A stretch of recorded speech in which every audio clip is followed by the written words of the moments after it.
We welcome you also. We are here together, the Board of Directors of the World Patients Alliance. And remember, this is being recorded because it will be put on our YouTube channel afterwards, so you'll be able to see it again and share it. But the World Patients Alliance, if we can forward the slides, we are now, I believe, the largest nonprofit in the world that is across all diseases that make up the patient voice. And we have over, if we go to the next slide, we'll talk a little bit about the WPA.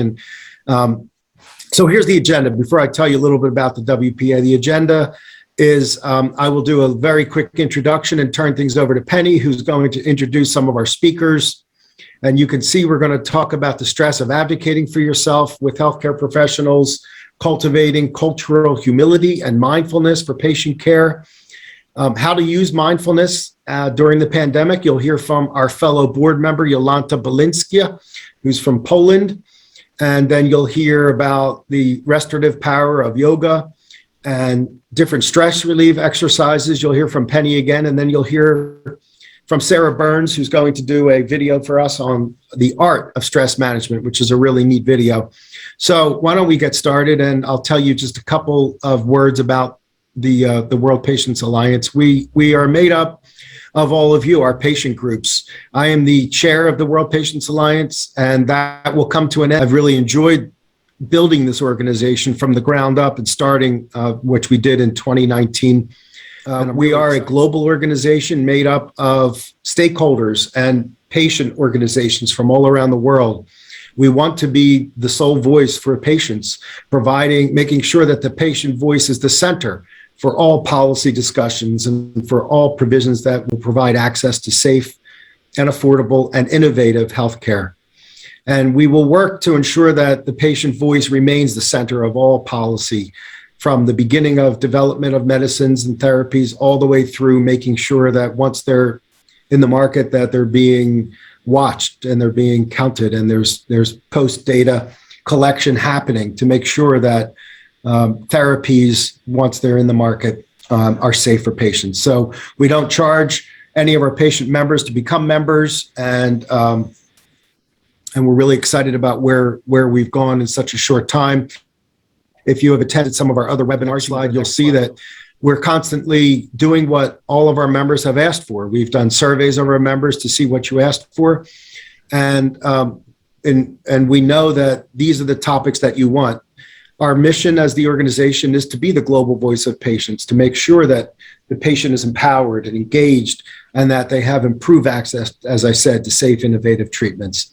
And our vision is that patients all over the world will have the same access to safe, high quality, and affordable medicines. And you can see where we are now. We have 320 members from around the world, making us the largest patient organization across diseases. For a global organization, and proud to say that is from 107 countries, and we're continuing to grow all the time. And the main way we grow is that organizations like you tell your associates about us and tell us about the good work, tell them about the good work that we're doing, and how we're trying to advocate for you and help you best serve all of your communities. So really proud to see where we've come in such a short time. And you can see on this map that we're covering most of the world, but we do have some way to go, and we're still building until we've turned this entire map one color. I am the chair, and the other board members I mentioned are Hussein Jaffrey, who is the Secretary General of Alzheimer's Pakistan. And you'll hear from Penny in a few minutes, who's also a founder and a board member of the World Patients Alliance. She is the CEO and co-founder and founder of the American Chronic Pain Association, has been doing that for more than 40 years. You'll also hear from our treasurer, Jolanta, who is the Director of Development and Social Communication in Poland. Our other director who's joining us is Carlo Ruiz de Castilla, who runs Esperante, a cancer organization in Peru. And she is very involved in the Latin American patient advocacy movement and in that community. And we have our director, Regina Komaga, who is in Uganda and represents the African community. And she works for and runs the Community Health and Information Center. And then, of course, I mentioned our staff, Rehan and Harris, are also on the line. So that is who we are. as the initial directors of the World Patients Alliance. We have developed 9 principles, and I'll quickly run through these. You can see much more on the website about what we are developing our programs to address, and it's access to healthcare, making sure that healthcare is patient-centered, making sure that financial hardship is not an impediment to getting access to quality care, making sure that patients are empowered. And we're very involved with patient safety and quality, having hosted over 800 events for World Patient Safety Day that we talked about at our last webinar. And we have patient education and information as being very, very important as one of our principles, because we know an empowered patient does better than an unempowered patient, and an uninformed patient doesn't do as well as an informed patient. We are developing collaborations and partnerships with a number of organizations, and we've already signed a number of memorandums of understanding with similar-minded organizations, because this is not a task that we can do alone. So we must bring all stakeholders together to make sure that these principles are met. And of course, we want patients to be engaged of every aspect of healthcare, from drug design all the way through a patient's journey through their disease. And of course, we want to make sure that no one is discriminated against anywhere in the world for any reason. So if we go to the next slide, you can read more about those principles on our website, but we're not here to talk about those today. We're here to talk about stress and how to best manage stress. So I'm going to turn it over to our fellow board member, Penny, who is going to introduce our first speaker. All right. Hello, thank you. Thank you, Andrew. And good morning, everyone, or good evening, or wherever you are in the world. I happen to be in California, where it's still very early in the morning. But it is my honor and pleasure to introduce Christopher Shannon.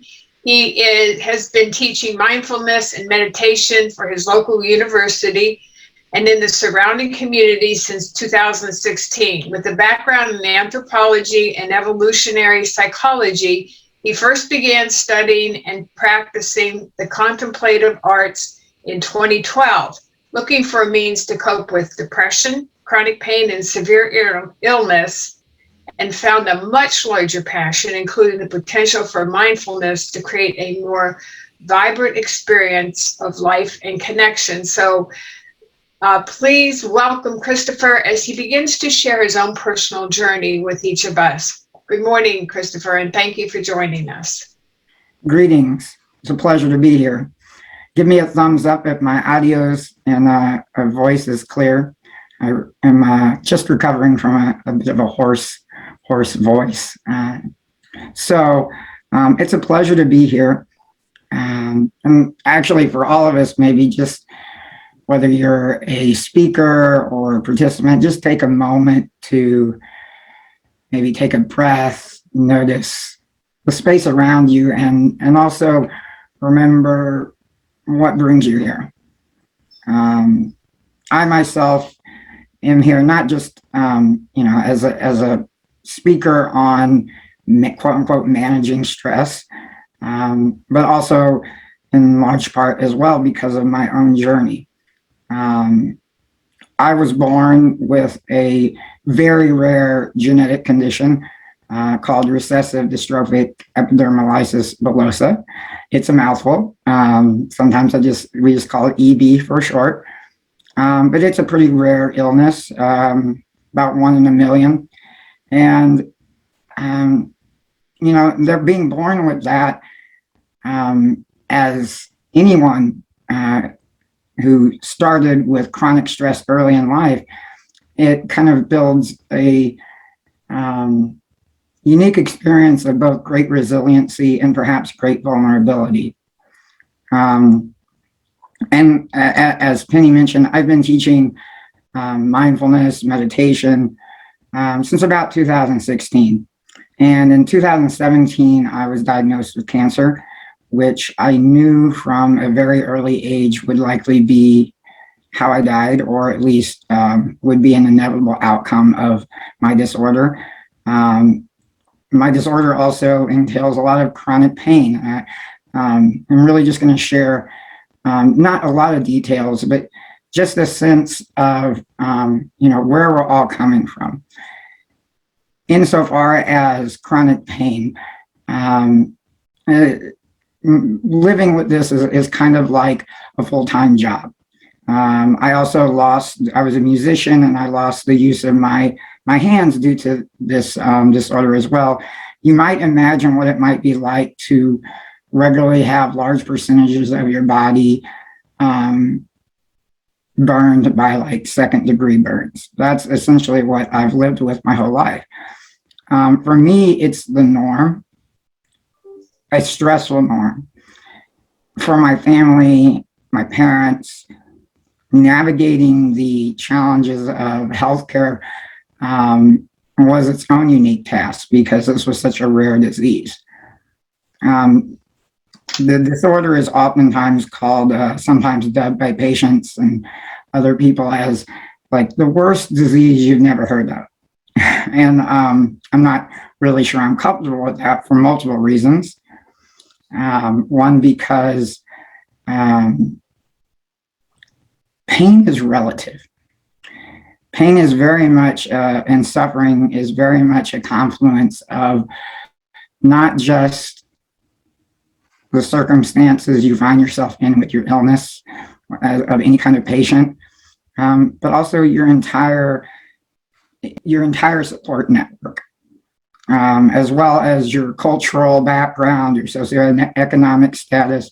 And I just want to point out for a moment, since we're speaking to a pretty broad audience, I am a white male who grew up in middle-class America with loving, supportive parents.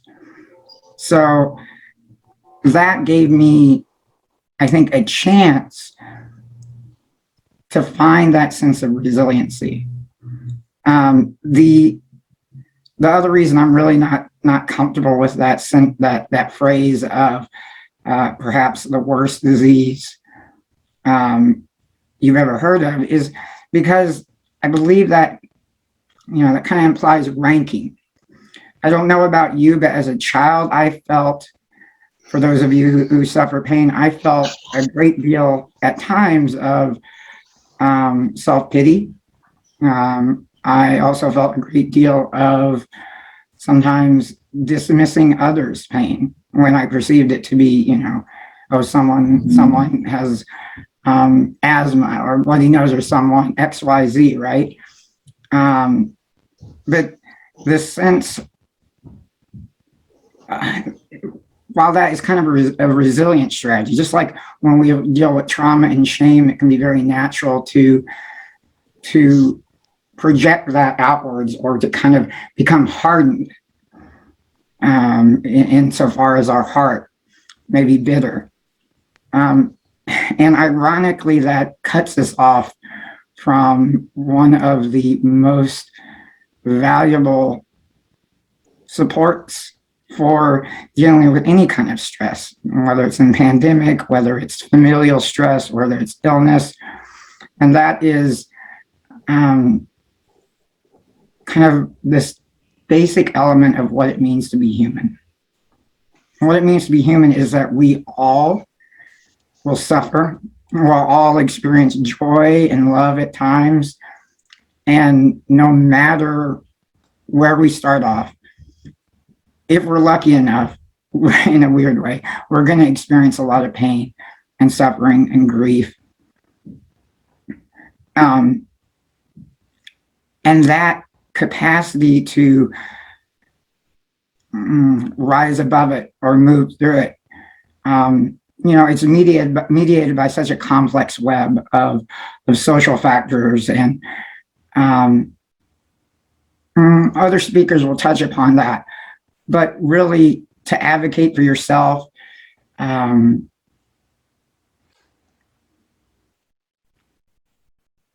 it comes down to one's own internal framework, right?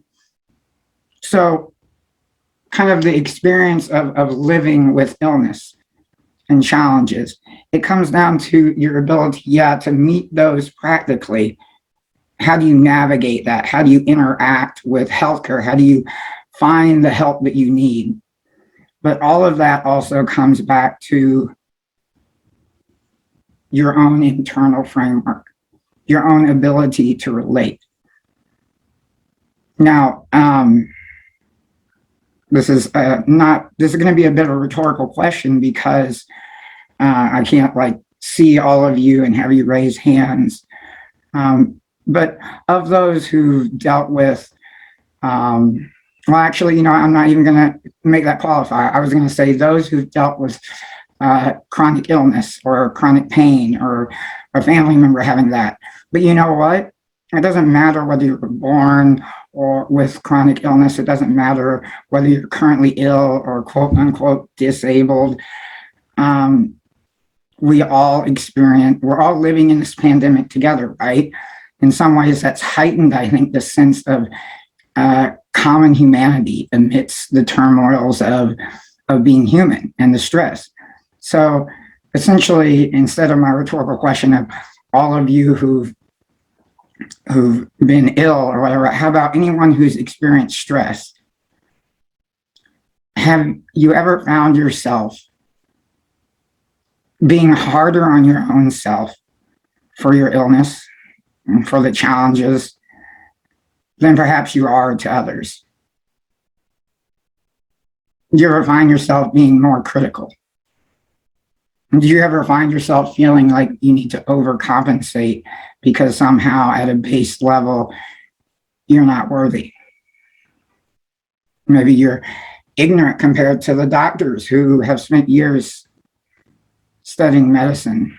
Maybe you feel somehow broken or like you can't participate in life in a way that you can be included and belonging. Again, a rhetorical question. I'm guessing most of you would say, yeah, at times, whether I'm ill or not, I'm much less supportive and kind to myself. And there's the opposite side of being super hard on oneself or wallowing in self-pity. And that's when we resist our pain, when we don't really acknowledge it, when we try to pretend that everything is fine. I spent quite a bit of my life struggling with identity. So for example, there are enough people with my disorder that there's a national foundation. There is national conferences. My mother, as a child, offered to take me to those so I could meet others, because it's rare enough that you don't meet others with this disorder very often. And I always refused. And some part of me, even as a child, knew why I was refusing. It was because if I went and associated with others like me, others who were broken, effective, then this would solidify my identity as the person with this defective genetic disorder. Because as a child, I was told I was born with a genetic defect, which it is. It's a mutation, and it causes defective collagen fibers in my skin, so my skin can't be as resilient, and it breaks, and it burns, and it hurts, and it scars terribly. But when you use the words, when you hear doctors and adults and parents use the words like defective, as a child, that sets a tone in the back of your mind, because even as a child, you get this sense of, even children as young as 3 years old will put aside what they want to do so that they can follow the group norm, so that they can belong, so that they can fit in. I was also told from a very young age that there was always a cure around the corner because we were cracking the human genome.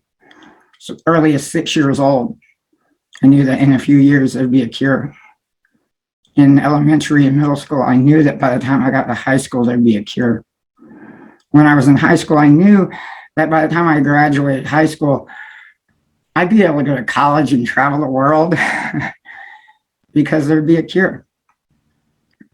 And around the time I lost the use of my hands, a well-meaning mentor and counselor asked me, as I talked about my dreams of traveling the world and attending Stanford University and various things, very well-meaningly asked me, my thoughts on the ways that I might navigate the challenges of living with this, both getting the health care that I need, being able to do the things I need.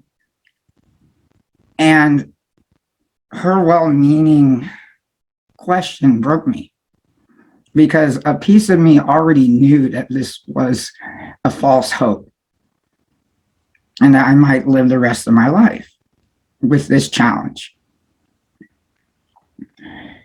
And honestly, it sent me into the first real depression of my life. Eventually got on antidepressants and was actually on them for many years, probably more than I needed. And it was such a gift, her words. Because had I continued to not face the reality of my challenges, I would have continued to be let down, and I would have continued to not see the ways in which this disease, quote unquote disease, shapes me to my own unique person and gives me, I think, as much as I wish I didn't have it, it infers its own unique blessings. And that, coming back to mindfulness, which we're going to be talking about, is why I came to these practices that many of these other speakers will be talking about. I came to it very accidentally. I would have dismissed meditation as some woo-woo nonsense. I would have, like, if you had said the word loving kindness meditation, I would have thought you were a silly hippie. If you had used the word mindfulness, I would have never heard of it. I was blessed enough to just come across a study at my local university and sign up as a participant. And for those of you who've dealt with pain, just pause for a moment and maybe reflect, what's it like when you try to resist pain?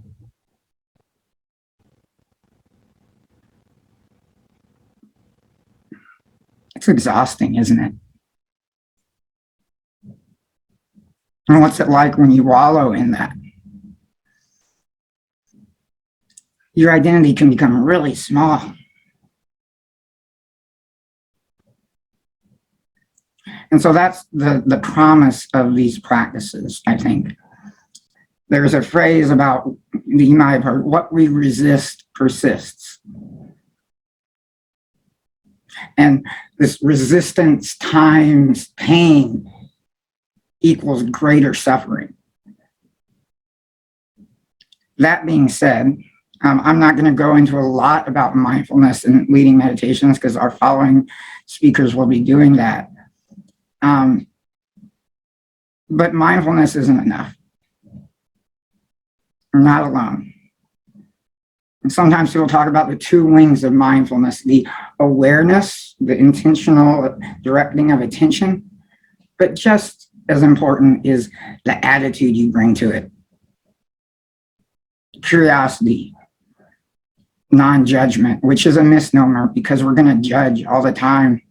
It's okay for you to hate the fact that you're in pain, but that is not you. It is a burden that a piece of you is carrying.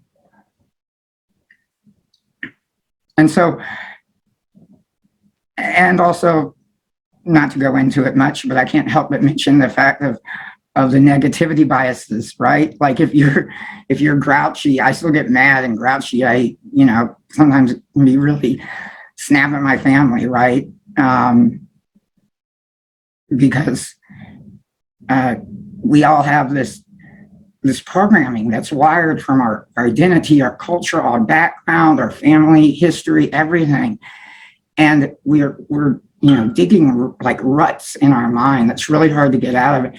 And it takes redirecting your attitude and your attention 1,000,000 times a day sometimes. And never, ever let someone tell you that, you should just suck it up, right? Because that spiritual bypassing, I've tried that. It doesn't work. And one of the most useful tools I found is a mindful self-compassion. And that's because it integrates 3 core elements that really, they're almost like the perfect antidote to shame. And I would have never really thought a lot about shame, but I think I've carried shame my entire life. And the first is mindful recognition. And the opposite of mindful recognition is either this repression, turning away, resisting in some way, judging, condemning the fact that we are ill or in pain or stressed, either judging the circumstance or judging ourselves for the way we relate to it and respond to it, or wallowing in it, right? This mindful recognition is both a recognition that this is not going to last, right? Like everything changes from moment to moment. And my identity, I am not my pain or illness or stress. It is part of the vast fabric of experience that I am experiencing right now and every other moment. The second part is soothing kindness. It's essentially the exact opposite of self-criticism and blame. And man, it's a hard one. It may sound silly, but if you think about it really at our core, we just want to be loved. We want to belong. We want to do good. But we spend a lot of time criticizing ourselves and belittling ourselves. I say that and I'm generalizing, right? Like I'm saying, this is my experience and that means it's yours. And all of our experiences are very unique. But this is a human element. May be exacerbated by modern culture to be hard on ourselves. And giving yourself permission to be compassionate towards yourself is not selfish. It's not weak. In fact, studies have shown numerous times that people who send more words of love to themselves, who even in the midst of pain, they mindfully recognize that I am in pain. This is hard. You acknowledge that. And then you give yourself that same sense of care that maybe, your mom or your family gave you, or your best friend, recognizing that there's this innate goodness within that just yearns to be cared for. And it can sound hokey dokey, like waking up in the morning saying, good morning, I love you. Or, I wish to be at peace. Like life is as it is in this moment. May I be at peace in the midst of it all. And the final aspect of mindful self-compassion is a huge one. Common humanity. I'm circling back to where I was earlier about when we can feel really bitter, or maybe we judge others about the way they respond to their situations, like for all number of ways we have implicit bias. That's just the way it is. Oftentimes we internalize that bias towards ourselves, depending on our group, our social group, and various things. But this common humanity, illness, suffering, heartbreak, shame, grief, it is ironically one of the things that connects us to every other human. And it's not wrong, right? It's not a bad, like the fact that you suffer isn't bad. It's like part of the agreement of being human, just like joy and connection and love. And for those of you that are really sick or experience chronic pain, like this organization, the WPA, is evidence right there, right? You're not alone. We're not alone. That feeling of isolation is perhaps one of the most insidious and toxic aspects of stress. And the pandemic has both brought us together and made us more isolated. We're born to connect. We need that. We need our social circles, our loved ones, babies who don't get held enough. Even if they are fed and cared for every other way, they don't develop, or they downright die. And so I've talked about this sense of recognizing that things change. And joy and pain are fundamental aspects of human experience. That who we are is not this rigid sense, right? Like we can get really rigid with our identity. Who we are in one moment, I might be wallowing in self-pity about, I actually am quite blessed. I eventually was diagnosed with terminal cancer, and the closest thing to a miracle I've ever experienced. Immunotherapy saved my life, and will probably be on it for the rest of my life because the cancer won't ever fully go away, but I am also more or less cancer-free. And that sense of identity can get really rigid. So essentially, I made that little tangent just to say, I've wallowed in self-pity plenty. But I can wallow in self-pity in one moment, forget every teaching about mindfulness there is, and I am free in the next minute to choose. So wrapping it up about advocating for yourself. I've spent the past 5 years volunteering as a research subject for Stanford University for various genetic modification trials. They haven't worked for me, and that in itself was a heartbreak, right? You can get your hopes up, and hope is both beautiful and, if you're attached to the outcome, it's tragic. But you can't really effectively advocate for yourself unless you have the courage to know that whatever happens, you get to choose. You get to choose how you relate to this life. And you're going to be imperfect at it. And I think, talking to others with disabilities and chronic illness, I think one of the biggest consensus was what it takes to really advocate for yourself in the healthcare field is the courage to be vulnerable and authentic. To be truly authentic. It takes vulnerability to really open up. And it also takes a great willingness to be humble and a desire to collaborate.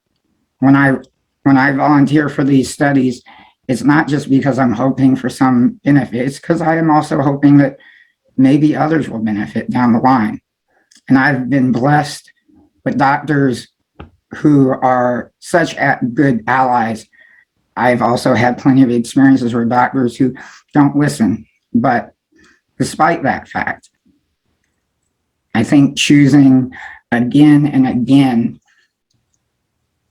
to be courageous and open and speak up for oneself is most centrally supported by first finding a sense of peace within, or at least a sense of knowing in your own self-worth and inner strength, and that you're not identified by these challenges. They're a part of you, but not all of you. And I'd like to hand it over to my colleague, Bini. And I hope that you get a lot of value out of some of the practices and other lenses that will be shared with you today. Thank you so much, Christopher. That was amazing. And sharing part of yourself is really difficult. And I think the guidance that you've given to other people, and I know the compassion that they have, that you have for everybody, is just amazing. So thank you very much. So it's my pleasure now to introduce Bini Sebastian. She is a PhD candidate in counseling psychology at the University of Missouri. Her research focuses on mindfulness, identity development, and critical consciousness. Bini has presented her research and offered workshops at regional and national conferences, and she has taught classes on mindfulness and social justice issues for university students. Bini also serves as a therapist at the University at Missouri University Counseling Center and has taught undergraduate classes on diversity and positive psychology. Bini aims to use virtual art and spoken words as medium to share experiences around cultural awareness, mental health, and social justice advocacy. She is ultimately interested in exploring the role of the mind-body connection in the cultivation of cultural humility and multicultural competence. That was a mouthful, Bini. Anyway, I want to really thank her for taking the time to share her expertise with us, so I'll turn it over to her. Thank you very much. Thank you, Penny. Hello, everybody. Good to see in the chat box where everybody is from around the world. It's very exciting.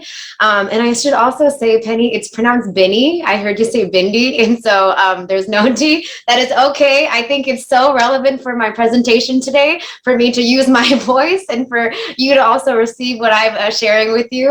So I think the irony is a little bit beautiful and odd and awkward, and I think it's okay for us to name that as well if we can smile with each other through it.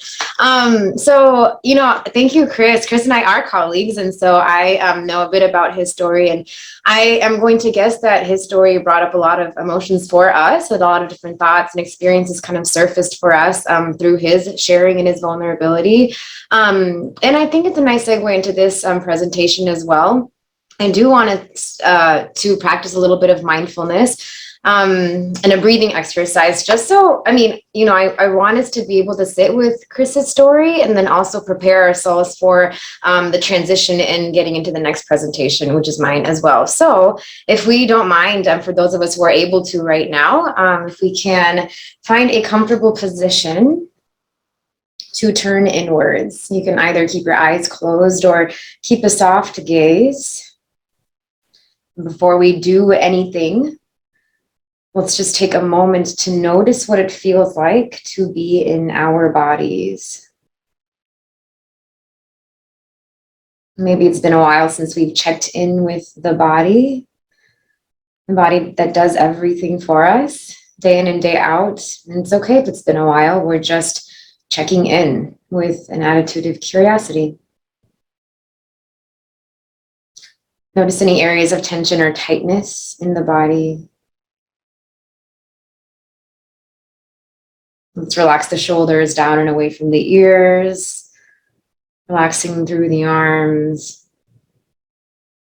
letting go of any tension in the quads and the glutes down through the legs,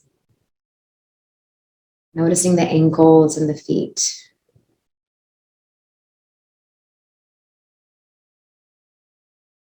Checking in with our facial muscles, let's unclench the jaw. Soften through the cheekbones, relax the area around the eyes, and soften the forehead. There's nothing to do, nowhere to go, nothing to be. Deepening the inhales and exhales, go ahead and exhale the breath you have now, just breathe it out. And then on your next inhale, big belly breath in, expand the ribcage out. And then exhale, release, letting go, letting go, letting go. Deep inhale into the belly, into the chest, allow the breath to travel.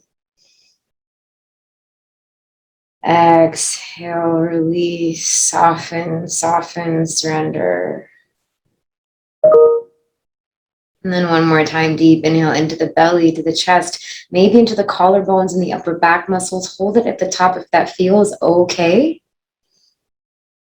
And then release, let go, soften. Allowing your breath to return to a normal pace. Whenever we are ready, we can open our eyes. Okay, can I see by a show of hands or thumbs up, what was that your first full breath today? Yes. Jennifer, yes. Okay, Oprah, yes. Okay. Yeah, same. So it's not like I'm always out here just breathing it deeply all the time. I want to humanize myself as well. Just because I teach this stuff doesn't mean all of my breaths are full and deep and so intentional. It's a busy life that we all live. And so for us to make the choice, it's really about choice. Chris, thanks for touching on that. Are you choosing to look at the present moment?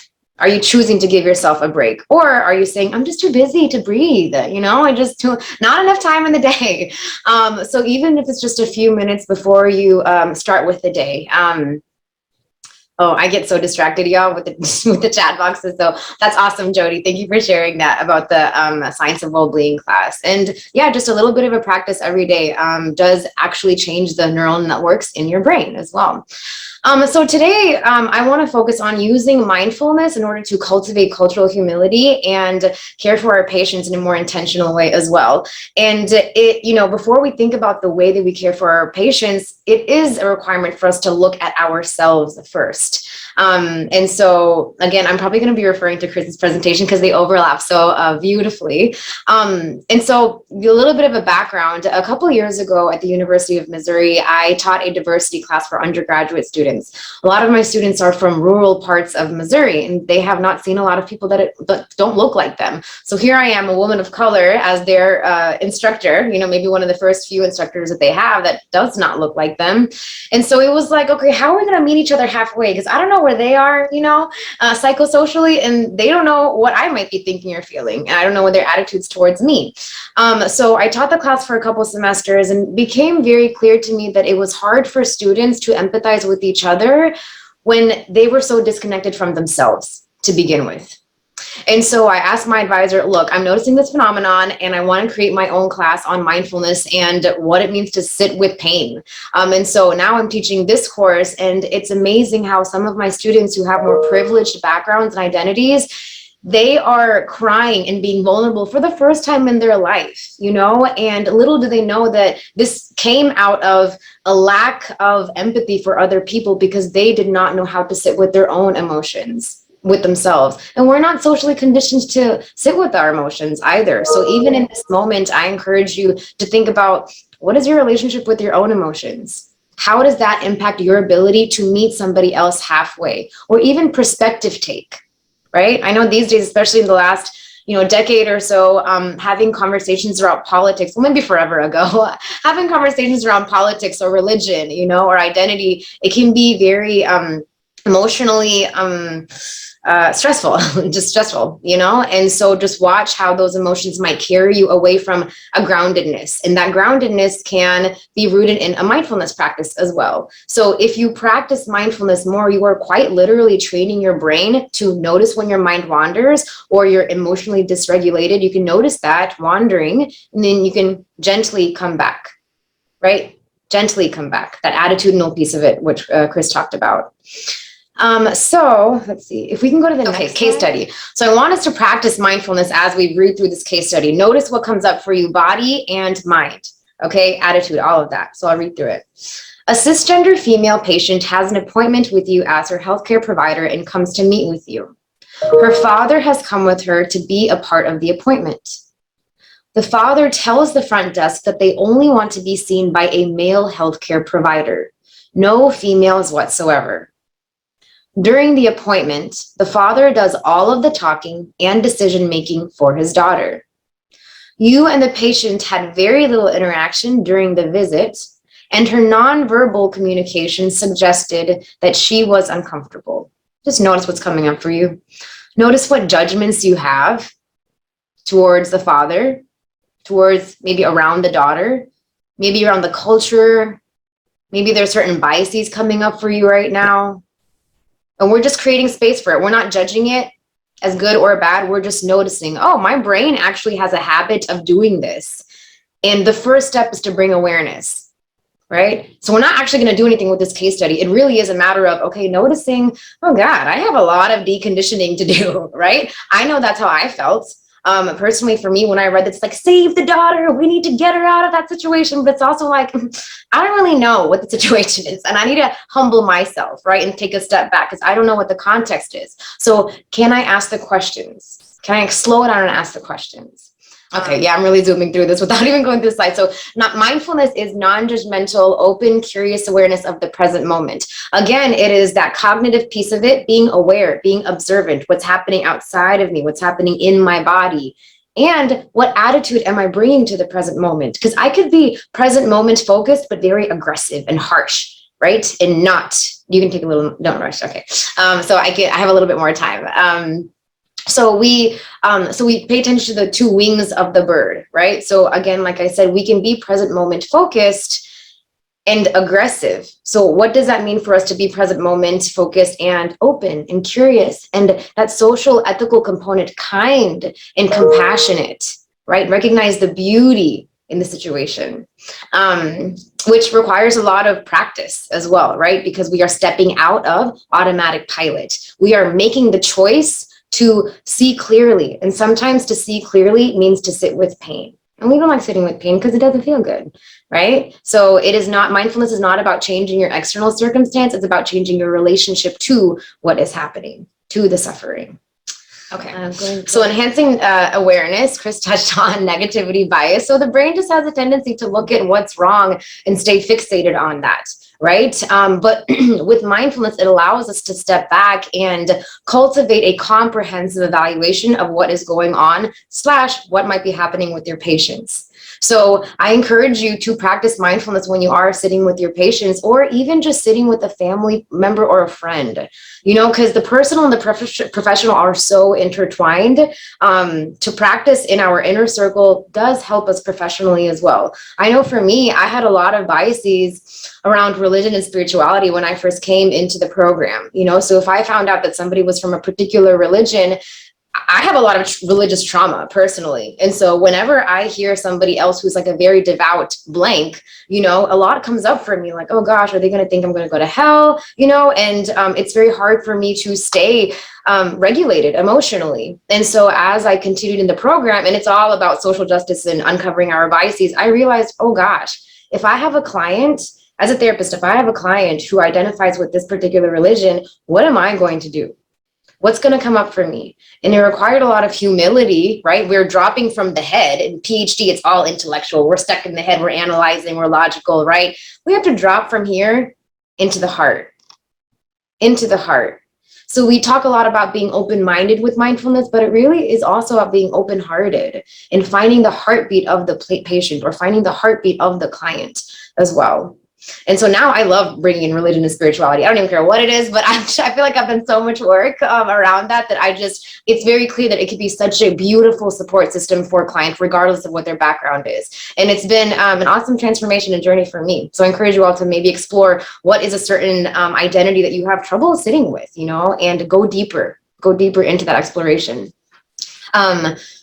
I'm going to zoom through these. So reducing emotional reactivity. So increasing emotional regulation, noticing what comes up for you emotionally, and then gently redirecting to the breath, the body, noticing where the emotions are in the body and using that to calm down.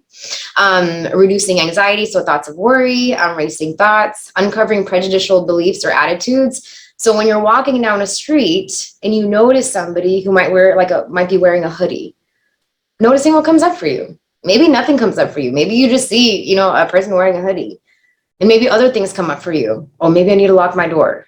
Maybe I need to look out for my safety, and if we're on automatic pilot, we will not notice these physiological reactions, but to be aware and to be open to what comes up, right? Being open. It's like, oh gosh, there's work to do. What does that mean for me?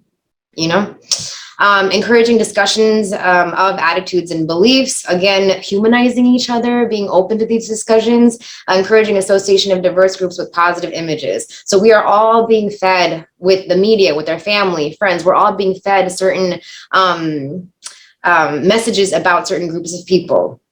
All of us are, I am as well. And that feeds into our biases. So can we make the choice to stop that cycle? Can we make the choice to be aware and see clearly? Okay, so you can journal about this, or you can just think about it in your own head. I do want to say that some of these questions and some of the questions moving forward might bring up some emotions, maybe like guilt or shame or just discomfort. Again, notice. right? The idea here is not to suppress shame or suppress the guilt, but it's really to increase our tolerance for experiencing some of these difficult emotions. So this is just for your own self-reflection. What are some of your personal stereotypes, prejudices, or biases that might inform how you dialogue with others? Are there certain people that you would think, I would never have a conversation with them because I know that they will trigger me? And just bring those people to mind. Who do you feel uncomfortable having a dialogue with, and why? And why? Maybe messages from family, maybe messages from the media. What did you learn from your cultural group about how to manage conflict and handle your own and others' emotions? So really even thinking about family, when you were a child and you would start emoting or crying, would your parents encourage that emotional expression, or would they tell you to stop crying? I know my dad, we was not having the tears, okay? Maybe that's why I'm a therapist now. That would explain a lot. And then lastly, what did you learn from your culture about other cultural groups that may interfere with having an open dialogue? Again, being open to that socialization process and taking accountability, right? Taking responsibility for your role currently. Okay, so culturally, cultivating cultural humility is a lifelong process of self-reflection, self-critique, and commitment to understanding and respecting different points of view and engaging with others humbly, authentically, and from a place of learning. So once you get on this journey, you can't really get off, you know? You kind of are always going to be presented with opportunities to notice what's happening in the brain. And I think for some of us, that might be like, oh God, life was so much better before all of this awareness. Okay, before all these diversity trainings, life was fine. And it's like, yeah, we're kind of inviting a sense of what it means to suffer for ourselves and invite the suffering of other people, because that is how we build empathy, you know? So it is a framework for moving us towards equity. It's a philosophy that addresses the role of power and privilege in a system, upholds each individual or community as the group, as each individual or community group as the experts. I know personally for me, I work with a lot with the Black folks here in the community, in the local Columbia community. I'm Indian American. Yeah, we both might be similar in our skin tone. Yeah, okay. And I know Black Americans have a very different experience in America than I do. So very often when I'm in a space and I'm the only non-Black individual there, especially if I'm facilitating a group workshop, it's like, yeah, look, I'm aware. Can we like name the elephant in the room? And I do talk about that and I name that so they know that I'm aware of the dynamics in the room as well. And so I tell them, like, you teach me. I have some expertise, which is why I'm here, but y'all teach me about your community as well. And let me earn that trust from you, because the world has shown you that maybe not everybody is trustworthy. Again, going back to Chris's point, you know, like, what does it mean for you to advocate for yourself? And it's up to us to create that space, that safe space for them. It asks us to meet each person where they are by suspending judgment. And this is hard. I know for me, when I hear people say, I don't see color, that's kind of triggering for me. It's like, you don't see my skin color that like really has contributed to a lot of inferiority, you know? But it's also like, I kind of have to meet them halfway, because maybe in their head, not seeing color is a message of like, I only see the human, I only see the soul and the heart. Yeah, and what about this other piece of me that's definitely really impacting my reality, right? So it's a lifelong process for all of us, and practice, I guess. I know I'm a fast talker, and I'm kind of zooming through these. Starting with our own identities. Again, notice what comes up for you. I know some of us might have a little bit of a tiff with that word privilege. Notice, create some space for that. So this is a table of social identities, privilege, and oppression, including race. It says outside of race, but race is right there. So race, disability, ableism, gender, sexism, sexual orientation, religion, social class, and age. So we have the privilege groups here and the oppression status here.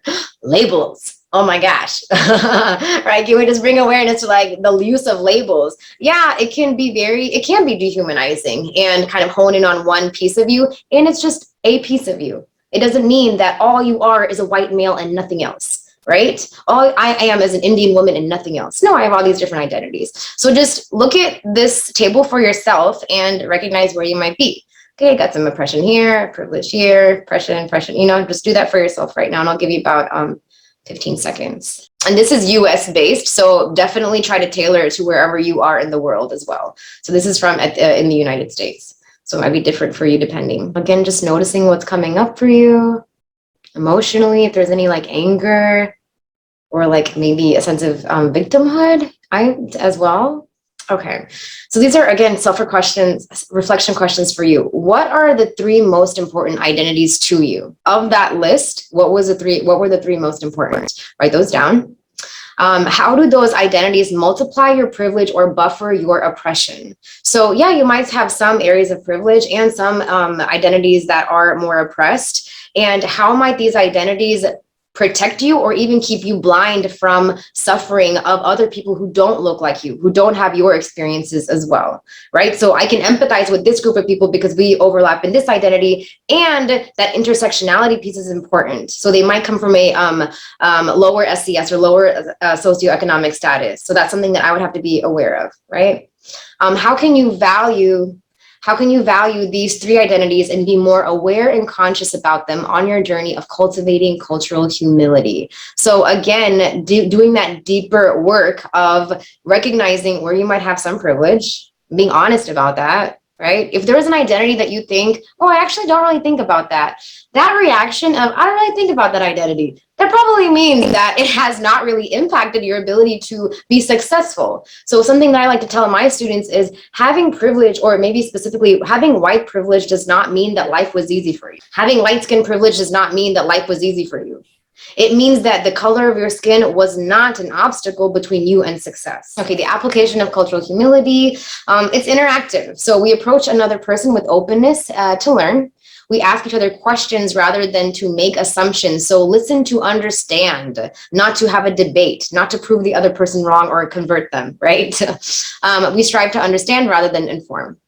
Embrace and learn about similarities and differences regarding language, religious beliefs or values, age and gender, understandings of health and illness. So maybe even adopting an East and Western approach to health and well-being and identity development as well. Maybe thinking about your own biases around that and meeting the client halfway. Ineffective strategies, what not to do.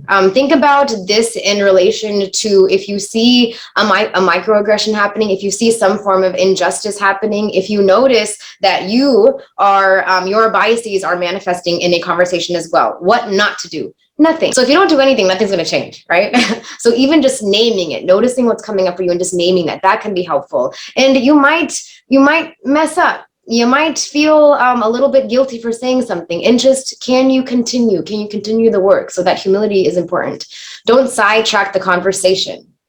You don't have to appease participants or appease your patients or clients either. Don't terminate the discussion and don't become defensive. So all of these kind of highlight that attitude of openness and forgiveness towards the self and towards another. Okay, so effective strategies. I just told you what not to do. So this is what you can do.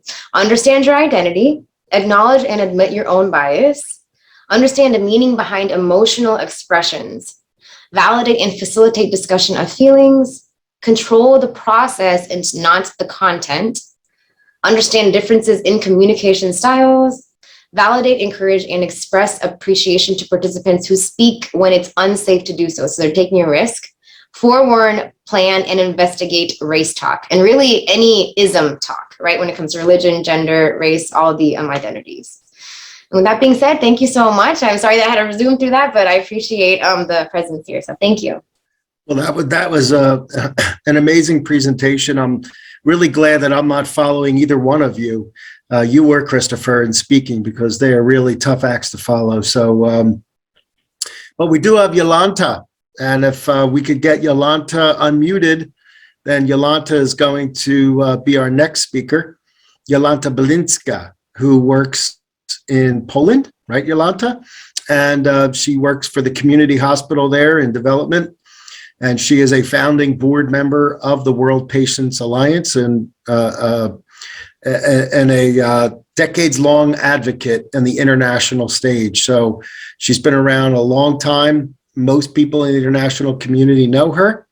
And as soon as she gets unmuted, then we will have her begin to speak. And she is going to talk about how to manage with stress, right, Yolanta? She's going to talk about how to manage with stress. So in addition to her work in the World Patients Alliance, Yolanta also has done lots of international work over the years.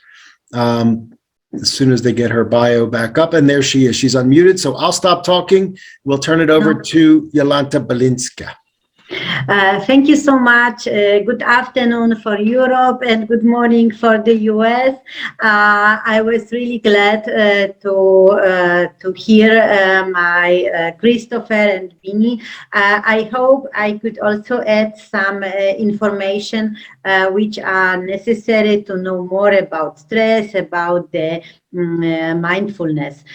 So if we describe stress, what it is a psychological response of the organism to various types of stimuli.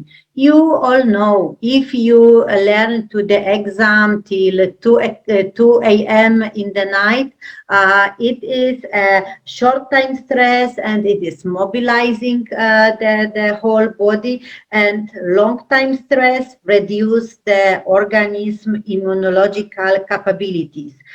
We know if we are under stress, we are pulse quickens, blood pressure rises, and the entire organism is getting ready or to escape or to fight. So the symptoms of stress is growing fear and anxiety about one's own health and health of the loved ones. We change habits of sleeping, of eating.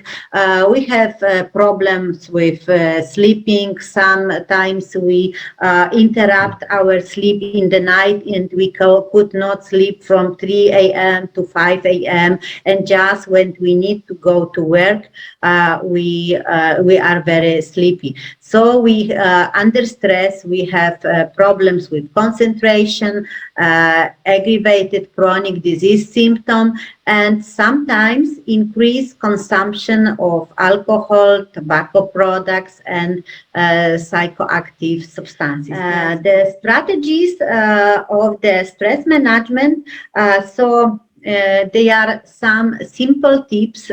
During pandemia, there were so many information about coronavirus, how to protect themselves. So people constantly watch TV, constantly look in internet, what is going on, how to manage, and not everybody couldn't stop watching this information constantly. So we need to have a common sense, we make breaks in reviewing the information about the coronavirus.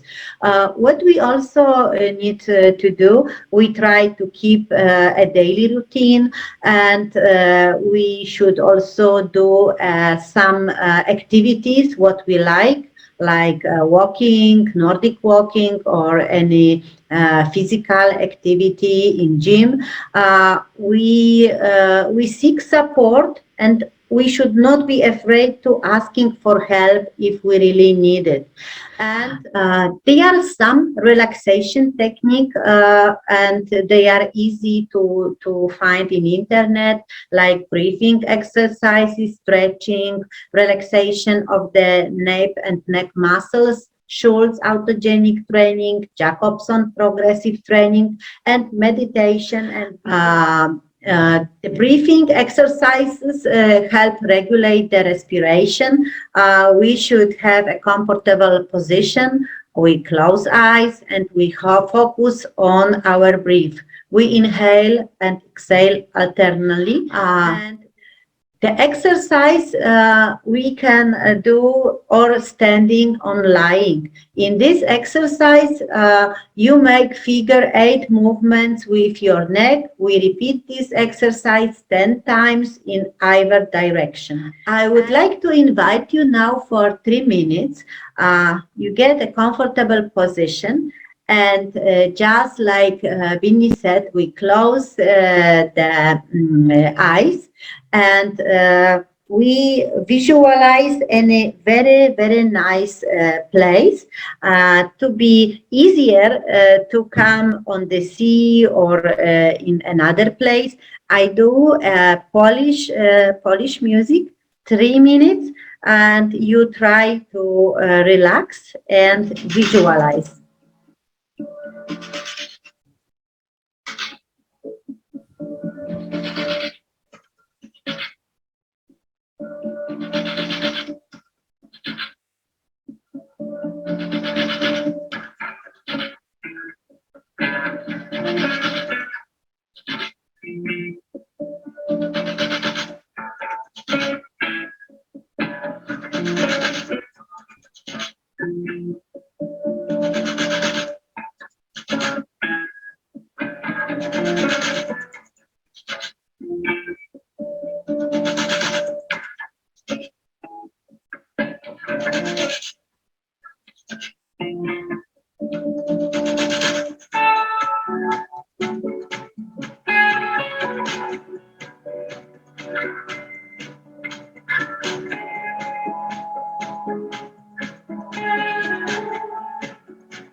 Thank you very much for a little bit relaxing. Due to Penny, we have a really very relaxing workshop today. Next slide, please. But I think everyone has a favorite music and can use to relax every day, even few minutes. Another method is the Jacobson progressive training. It is reduction of the muscle tension, and it also takes some minutes because we tense 2-3 times each muscle group breaks, and we can start or with our head or arms or belly, back. It is just 5 seconds. We tense our muscle keeping. Another is the Schulz autogenic training. We need to have 30 minutes because they are 6 training phases. It is auto-suggestion, and it is very simple slogan which we tell to us like, oh, my hand is very heavy, or my body is feeling warm, or I have my leg also very heavy, very warm, and we use subsequent stages. There is more and more scientific research proves that Kabat-Zinn mindfulness project is the concentration which reduces stress, and that mindfulness helps to concentrate and has a positive impact on health condition and quality of life. Mindfulness is very simple. We can do it even walking to our work or walking to any place, and just in one moment we notice all information. We notice all what we see. Sometimes even if we do our potatoes for lunch, we can observe the texture of the skin of potato, and we can really be here and now. And there are also some mindfulness exercises which are very simple to use, and they are very effective. And it is statue, 5 senses and sensations, make haste slowly, and call they come back to mind. In status, you should do everything as slowly as possible. For example, if we eat, so we need taste the food. We need to check 5 senses and sensation. By doing this exercise, we perceive what we see around us. So we think about 5 sensations you can feel. Make it slowly. In this exercise, you should do everything also as slowly as possible. This is the same. And call the comeback to mind. In this exercise, we focus the attention on our thoughts above all else. Each time when you start thinking negatively, when you get worried about something or somebody, or when you cannot concentrate, you tell your name to yourself. In this way, you will come back to the present time and notice that your thoughts have wandered somewhere. So next is my thank you for your attention, and thank you for inviting me to this workshop.